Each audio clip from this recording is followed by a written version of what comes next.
This just in. Breaking news, Hoops fans. Breaking news. We've been waiting for this all summer long to see how things are going to roll out and turn out. And it looks like we finally might have an answer on Ben Simmons after today. This just broke by Adrian Wojnarowski, Woj himself. It looks like talks have been progressing between Klutch Sports CEO Rich Paul and the ownership at 76ers for Ben Simmons to actually make a freaking return to the Philadelphia 76ers as soon as possibly this week. That's crazy. That's wild. That's wild.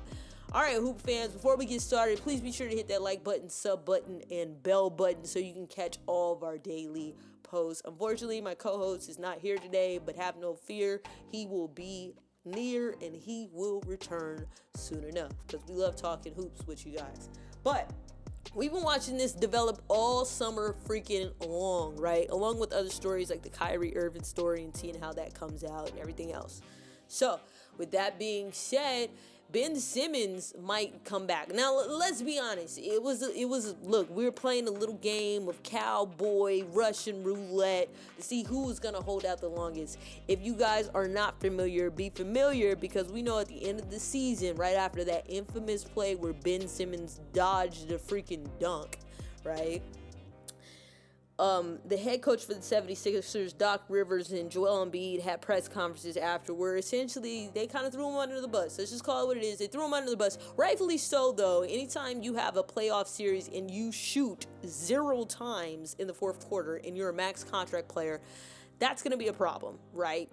And so essentially, Ben Simmons begged for a trade, not just asked, but begged for a trade for anywhere. He wanted out, but the problem is he's at the beginning of his contract, not necessarily the end of the contract, and he ruined his trade stock, essentially, because he didn't perform in the playoffs, right? Not to say he's not a great player. Ben Simmons is still a great player, right? The numbers he puts up at the height he has and the position he has is phenomenal. But we want not just phenomenal, you have to be able to produce when it's time, when it's clutch. What makes Damian Lillard so good is the fact that he can produce when it's clutch, right? When it all boils down.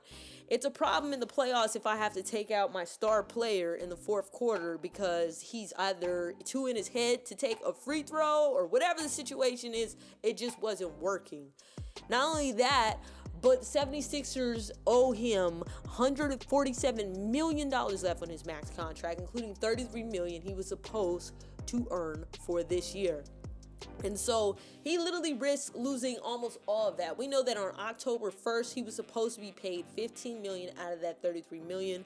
But in fact, he was only paid $7 million, and they left $8 million in escrow so they could tax him, essentially, every single time he missed a practice for preseason or if he missed a game.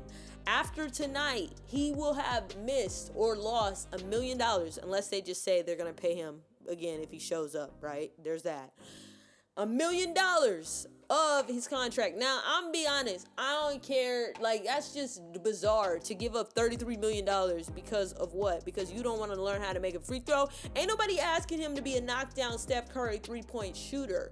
What we are asking him to do is to make a free throw and the occasional jump shot, or at least don't duck and dodge when it comes down to the opportunity. We look at somebody like Giannis, right, in the playoff series. Everybody was talking about his free throw shooting was whack, but he showed up. Not only did he show up, he was a high percentage in that last game to seal the deal for him to win the championship. He worked on his game and he came back stronger than ever. We see all these videos of Ben Simmons matter of fact, you're probably watching a couple right now. Ben Simmons every single summer knocking down threes. He has an amazing shooting coach, who I know is absolutely amazing. Chris Johnson, shout out to him. But at the same time, you have to be able to produce that in a game. We don't just want to see you knock it down in the summer in an open gym where there ain't no defense really being played. We want to see you knock it down in a game when it really matters. I think it's more of a psychological thing than ever. And let's be honest, Ben Simmons was in his feelings. And I think that he thought people was going to be on his side. But in reality, all the big NBA superstars came out like Shaq and Charles Barkley said, "Are you kidding me? Being soft. Being soft, son.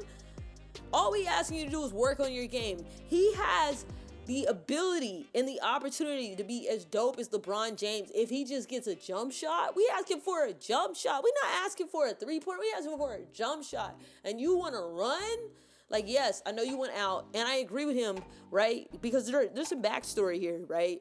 Before the season, he thought he was going to be traded. Like, last season, he thought he was going to be traded for James Harden. So much so that they told his camp, they told Klutch Sports, like, yo, get ready to pack up because you probably going to Houston. And then in actuality, James Harden went to the Brooklyn Nets, and he's like, man. So he wanted out before. I'm not going to say it all boiled down to last season. And if we're going to be honest, based off of his playing style, because he doesn't have a jump shot, him being in a system that is surrounded by and performed by somebody like Joel Embiid, who's constantly in the paint when Ben Simmons is a mainly paint player, is a problem. I agree. He needs to go to another team. He needs to find his own way and figure it out, right? Somewhere else. But at the same time, bro, to not show up I feel like that was soft. It was just soft. You was in your feelings too much. Show up and show us that you're better. Shut everybody up. That's what you do. When people complain, when the fans complain, shut everybody up by showing us with progress. Come back, do a couple of these preseason games, or at least start the season off 1 or 2 games, knock down a couple shots, and then the next thing you know, you'll have everybody on your phone, bro. Everybody's going to be on your phone. So it's just wild, though, to think of how quick this is developing so fast, man. So freaking fast. Ben Simmons is coming back. Do I think he's still going to be traded? Yes, I think he's still going to be traded. Definitely. I'm going to predict before we hit the 15th game of the season, Ben Simmons is on a new team. Because even though he's coming back, and I don't even know if he's going to necessarily play, but I think him just coming back, he's going to get paid for coming back, participate in practice. 76ers is talking about trying to still keep him on the team. That's what they want. I honestly think that that's just BS, though. I think they want to keep him on the team until Damian Lillard figures out where he's going to go. If Damian Lillard is going to stay or not, and I think that's why they want him here for the season. But I don't know. He might play. He might not play, but he's for sure coming back. I mean, but who in their right mind was going to give up $33 million because of what? Because what? Because people was talking about you? Let them talk about you. Laugh all the way to the bank, big dog. Let them talk. Why are you tripping on that? Why are you tripping on that at all? Let them talk. Shut them up with your actions. That's what all the greats do. When the fans get to tripping, they get shut up. Giannis shut up all the haters. You have nothing to say about Giannis's game anymore. He's an NBA champion because of his game and the style that he plays. And so, yes, I believe Ben Simmons deserves to be on another team. But at the same time, you got to produce. You got to show up. And what you've been doing is good. But if we talking about a max contract player, we talking about a superstar, he hasn't hit the superstar level to me. He has to prove that. Not only does he have to prove that to me, he's going to have to prove that to Philadelphia, regardless of if he's on the team or not. Because otherwise, every time he show up, he's going to get booed. But if I was him, I'd rather get booed and laugh my butt all the way to the bank than to miss out on $33 million. And I'm sure that's what everybody in this team was telling him. Have you lost your mind? Kendrick Perkins says, don't let nobody steal the cheese. Don't let nobody take your cheese. Keep your cheese. All right, Hoops fans, be sure to hit that like button, that sub button, that bell button. We will be back tomorrow. Trust and believe. Tap in.